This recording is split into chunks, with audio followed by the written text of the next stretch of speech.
like to get started this morning, and our family would like to thank everyone for coming out today. I want to recognize Councilman Bob Deanna for coming out. Appreciate that, Bob.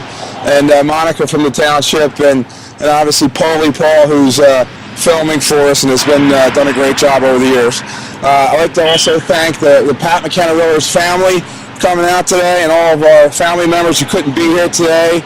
My brother Pat's watching in Texas, my daughter's watching in Alabama, my son's watching in Florida, and Danielle's watching in the city. So I'd like to thank all them for tuning in, a lot of friends and family. Today marks the end of an era for our family, our work family, and many people in the town. People have been so kind to tell us that the location is a staple in Marlton and will be a little bit different not seeing the office standing. As all of you know, this has been a difficult decision for Ellen and myself to take the company and the location to the next level. The story is quite amazing. I tell it once or twice a week, and I still don't think that my mother believes me. We opened in 1978 right across the street at Rebecca's Hands Down, and in 1980 my father had this great idea to buy this piece of crap building that had a hole in the garage, water in the basement, and it was a mess. My parents scraped up every dollar that they had, and they made it work. They made it work with hard work, renting the tenants, and making sure they were very creative in their finances. In year 6, 1984, on an Easter Saturday, my father suddenly died, and it changed our lives forever. So when that happened, it was shock followed by survival mode for my mother.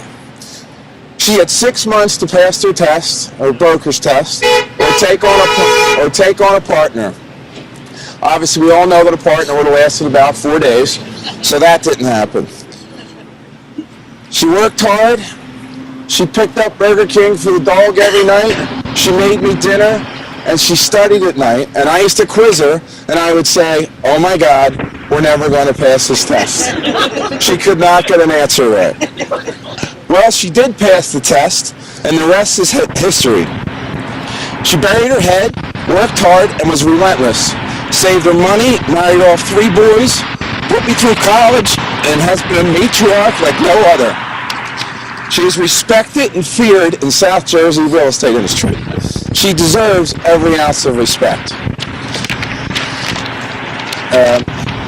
One of the 2 most important things that I think about the building that are important to me, number 1 is the name of the building. It's going to be called Lenore Manor, which is Eleanor in Italian. I said number 2 is that she designed the building, and it is going to be the focal point of Main Street in its integrity. Her attention to detail is impeccable, and the facade will look amazing. The one thing along the process that really stuck with me at the planning board meeting when we got our approvals, Leah Furyk made a comment and said, "The design for Main Street is perfect. You guys knocked it out of the park." Okay?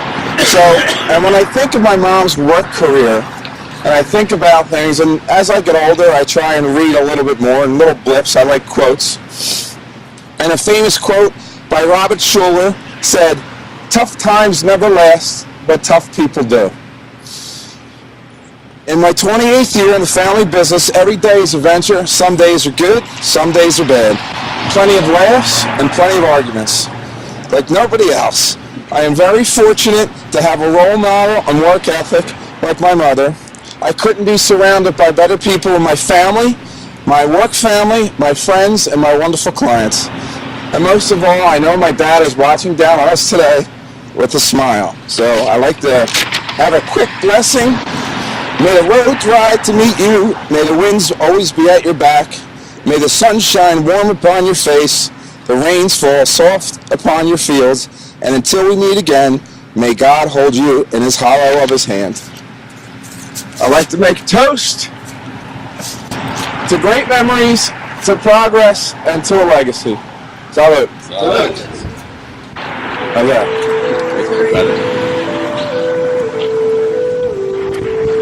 All right, guys.